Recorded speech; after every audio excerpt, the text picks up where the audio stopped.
இயேசு கிறிஸ்துவின் இனிதான நாமத்தில் இன்றைய ஆவிக்குரிய சிந்தனைக்கு உங்களை அன்புடன் வரவேற்கின்றோம். இப்போதும் ஒரு பாடலுக்கு பின்பு உங்கள் சிந்தையை தெளிவிக்கும் ஆவிக்குரிய செய்தியை கேட்கலாம். காலையில் எழுவதும் கர்த்தரை துதிப்பதும், மாலையில் காப்புடன் இல்லம் வருவதும் கிருபையே. காலையில் எழுவதும் கர்த்தரை துதிப்பதும், மாலையில் காப்புடன் இல்லம் வருவதும் கிருபையே. போக்கிலும் வரத்திலும் தொலைதூர பயணத்திலும், போக்கிலும் வரத்திலும் தொலைதூர பயணத்திலும், பாதம் கல்லிலே இடராமல் காப்பதும் கிருபையே. உன் பாதம் கல்லிலே இடராமல் காப்பதும் கிருபையே. கிருபையே, தேவ கிருபையே, தேவ கிருபையே, தேவ கிருபையே. நான் நிற்பதும் நிர்மூலமாகாததும் தேவ கிருபையே. நான் உயிருடன் வாழ்வதும் சுகமுடன் இருப்பதும் கிருபையே. ஆண்டவர் இரட்சகருமாக இயேசுவின் இனிதான நாமத்தில் நான் உங்களை வாழ்த்துகிறேன். இதனால் ஆவிக்குரிய சிந்தனைக்காக ஆதியாகமம் 6ஆம் அதிகாரம் 9ஆம் வசனத்தை நான் வாசிக்கிறேன். நோவாவின் வம்ச வரலாறு. நோவா தன் காலத்தில் இருந்தவர்களுக்குள்ளே நீதிமானும் உத்தமனுமாயிருந்தான். நோவா தேவனோடு சஞ்சரித்துக் கொண்டிருந்தான் சொல்லப்பட்டிருக்கிறது. நோவா தேவனோடு சஞ்சரிக்கும் பொழுது இன்னொரு காரியத்தை நாம் பார்க்க வேண்டியது, காலம் எப்படிப்பட்டதாக இருந்தது.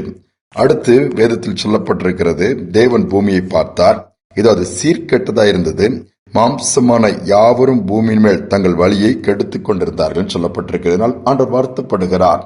தான் உண்டாக்கின ஜனங்கள் இப்படி இருக்கிறார்கள் என்று சொல்லி பூமியினுடைய நிலைமை அப்படித்தான் சீர்கெட்டு போய் பரிதாபமாய் வேதனையான அனுபவங்கள், வேதனையான காரியங்கள் நடக்கிறதை பார்த்து ஆண்டவரை துக்கப்படுகிறார். இன்றும் பாருங்கள், உலகம் எங்கு ஒரு விதமான காரியங்கள் தான், மனிதாபிமானமற்ற செயல்களை நாம் பார்க்கிறோம். கொலைகள், கொள்ளைகள், என்ன கொடூரமான இந்த யுத்தத்து நிமித்தமா தாக்குதல்கள், கூட்டமாய் ஜனங்கள் மறிக்கிறார்கள். எவ்வளவோ நெருக்கம், ஜனங்கள் தங்களுடைய வாழ்வாதாரங்களை இழந்து தவிக்கிறார்கள். என்ன செய்வது? அகதிகளாய் மாறுகிற ஒரு நிலைமை, வியாபாரங்கள் எல்லாம் நஷ்டங்களாய் மாறுகிற ஒரு நிலைமை, தேசங்கள் எல்லாம் இன்னைக்கு தத்தளிக்கிறதை பார்க்க முடிகிறது. நோவாவின் நாட்களில் நடந்தது போல மனுஷகுமார நாட்கள் நடக்கும் என்று லூக்கா 17ஆம் அதிகாரத்திலே 26ஆம் வசனத்திலிருந்து இயேசு பூமியில் இருந்த நாட்கள் சொன்ன காரியங்களை பார்க்க முடிகிறது. இவைகளெல்லாம் ஒரு பக்கம் இருந்தாலும் மறுபக்கம் நோவாவை குறித்து சொல்லப்பட்டிருக்கிறது, தேவனோடு சஞ்சரித்துக் கொண்டிருந்தான். பூமி சீர்கெட்டு போயிருந்தாலும், சூழ்நிலை சாதகமாக இல்லாமல் போனாலும் தேவனோடு நடக்கிற, தேவனோடு பேசுகிற, தேவனோடு உறவாடுகிற, தேவனை நோக்கி கூப்பிடுகிற ஒரு அனுபவத்தை அவர் வைத்திருந்தார். அதனால்தான் வேதம் சொல்கிறது, நோவாவுக்கோ கர்த்தருடைய கண்களில் கிருபை கிடைத்ததாம். அவர் பெரிய அழிவின் என்ற நோவா மட்டுமல்ல, அவர் குடும்பமே காப்பாற்றப்படுகிறது.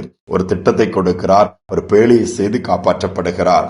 எந்த நாட்களிலும் நம்மிடத்தில் ஆண்டவர் எதிர்பார்க்கிறது தான், இன்னும் ஆண்டவரை கிட்டிச் செல்லத்தக்கதாய், இன்னும் நம்முடைய ஜெப வாழ்க்கையை அதிகமாக்க முடியாய், இன்னும் அவரை நோக்கி பார்க்கத்தக்கதாய், அவரோடு நடக்கிற, அவரோடு பேசுகிற, அவரோடு உறவாடுகிற ஒரு அனுபவத்துக்குள் நாம் கடந்து வர வேண்டும் என்று ஆண்டவர் எதிர்பார்க்கிறார். எங்கு பார்த்தாலும் இப்படிப்பட்ட கடினமான கொடூரமான காலத்துக்குள் வந்துவிட்டோம். ஏனென்றால் நாம் கடைசி நாட்கள் வாழ்ந்து கொண்டிருக்கிறோம்.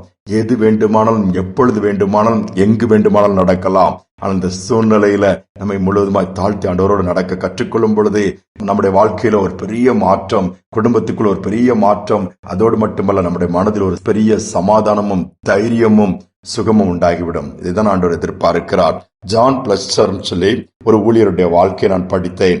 அவர் சுவிட்சர்லாந்து தேசத்தை சேர்ந்தவர். 18ஆம் நூற்றாண்டில் ஆண்டவர் வல்லமையாய் பயன்படுத்தப்பட்ட ஒரு பாத்திரம். அவரை குறித்த அநேக காரியங்கள் எழுதப்பட்டிருக்கிறது. அவர் அந்த நூற்றாண்டினுடைய நிக்கோதேம் என்று சொல்லி அவருக்கு ஒரு பெயர் சொல்வார்களாம். ஏனோக்கை போல தேவனோடு சஞ்சரித்த ஒரு மனிதன் என்று சொல்லுவார்களாம். இன்னும் சிலர் அவரை குறித்து சொல்லும்போது அவர் நடமாடுகிற ஒரு தேவதூதன். ஒரு முறை வெகு தூரம் ஊழியத்திற்கு சென்று கொண்டிருக்கும் பொழுது இருட்டாகிவிட்டது, இரவு நேரம் வந்து விட்டது. என்ன செய்வது, எங்கு தங்குவது என்று அப்படியே சுற்றி பார்க்கும்போது ஒரு வீட்டின் கதவை போய் தட்டுகிறார். அந்த வீட்டில் உள்ள மனிதர் திறந்து பார்த்து, நான் இங்கு தங்கிக்கொள்ளலாமா என்று கேட்கும் பொழுது இவர் புதிதாக இருக்கிறது, இந்த மனிதனை உள்ள விடுவதா வேண்டாமான்னு அவர் யோசித்தாலும், சரி தனியா வந்திருக்கிறாரு, அதனால கொடுப்போன்னு சொல்லி அந்த வீட்டுக்குள்ளே அவர் அனுமதித்து விட்டார். பயத்தோடு தான் வீட்டுக்காரர் திறந்து உள்ளே விடுகிறார். அந்த வீட்டில் உள்ள அந்த ஓனர் கூட கொஞ்ச நேரம் உட்கார்ந்து அவர் பேசும் பொழுது இவருக்கு ஒரு தைரியம் வருகிறது, ஒரு சந்தோஷம் வருகிறது. இவர் கொஞ்ச நேரம் பேசிவிட்டு ஜெபித்து விட்டு முடித்த உடனே ஒரு அறை கொடுக்கப்படுகிற அந்த அறைக்கு போய் விடுகிறார். வீட்டில் அந்த மனிதன் தூங்குவதற்கு போய்விட்டார்கள். இந்த அறைக்குள் போன அந்த தேவனுடைய ஊழியக்காரர் பாட்டு பாடி துதித்து இரவெல்லாம் ஜெபித்துக் கொண்டிருக்கிறார். இவர் துதித்து பாடி ஜெபிக்க அந்த வீட்டில் உள்ள அறைகள் எல்லாம் தேவனுடைய பிரசன்னத்தால் நிரம்பி விட்டதாம். அந்த அறைகளுக்குள்ள ஒரு விதமான ஒரு வெளிச்சம் ஒதுக்க ஆரம்பித்ததாம். அந்த வீட்டினுடைய ஓனர் அவரால் சும்மா தூங்க முடியவில்லை.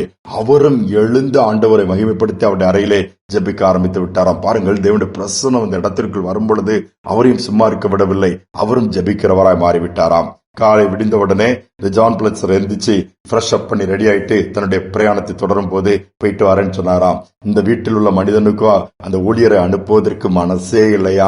ஐயா, இன்னும் கொஞ்ச நாள் இருந்துட்டு போனா நல்லா இருக்குமென்னு சொல்லும் போது, இல்லை, நான் ஊழியத்தை நிறைவேற்ற போகணும் அப்படின்னு சொன்னாலும், அந்த வழியில எப்பமாவது வந்தீங்கன்னா தயவு செய்து எங்க வீட்டுல வந்தா நீங்க தங்கணும் அப்படின்னு சொல்லி ரொம்ப வருந்தி கேட்டாராம். பாருங்கள், எவ்வளவு பெரிய மாற்றத்தை அந்த ஊழியர் அந்த வீட்டிற்குள் கொண்டு வந்து விட்டார். காரணம், தேவனோடு சஞ்சரிக்கும் போது போகிற இடங்களிலெல்லாம் நன்மை உண்டாகிறது, சமாதானம் உண்டாகிறது, சந்தோஷம் உண்டாகிறது. அப்படிப்பட்ட மனிதர்களை எழும்பும்படியா நாம் ஜெபிக்க வேண்டும். அப்படிப்பட்ட மனிதர்களால் நாமும் ஏன் மாறக்கூடாது? அதுதான் இன்றைக்கு நாம் சிந்திக்க வேண்டிய ஒரு காலகட்டத்தில் இருக்கிறோம். எங்கு பார்த்தாலும் யுத்தங்கள் ஓய்ந்த பாடில்லை, குடும்பங்களுக்குள்ளே சமாதானம் இல்லை, பிரிவினையின் காரியங்கள் தலைவிரித்து ஆடுகிற காலகட்டத்திற்குள் வந்துவிட்டோம். இன்று நாம் நோவாவை போல தேவனோடு சஞ்சரிக்க கற்றுக்கொள்ளுவோம், ஜெபிக்க கற்றுக்கொள்ளுவோம். இன்னும் ஆண்டவரோடு அதிக நேரத்தை செலவழிக்கும் பொழுது நிச்சயமாக நம்முடைய குடும்பத்தில் மட்டுமல்ல, நம்முடைய வீட்டில் மட்டுமல்ல, நம்முடைய பட்டணத்தில் மட்டுமல்ல, தேசங்களிலே மாற்றம் வரும். ஆண்டவருடைய பிரசன்னத்தை கொண்டு வர முடியும். இந்த சிந்தனையோடு ஆண்டவரை நோக்கி பார்ப்போமா? எங்கள் அன்பின் பரலோக தகப்பனே, புதிய நாளை காணும்படியாக கிருபை கொடுத்திருக்கீங்க. நிச்சயமற்ற உலகம் அப்பா, நேற்று இருந்தவர்கள் இன்று இல்லை. நாளைக்கு என்ன நடக்கும் என்று தெரியாது.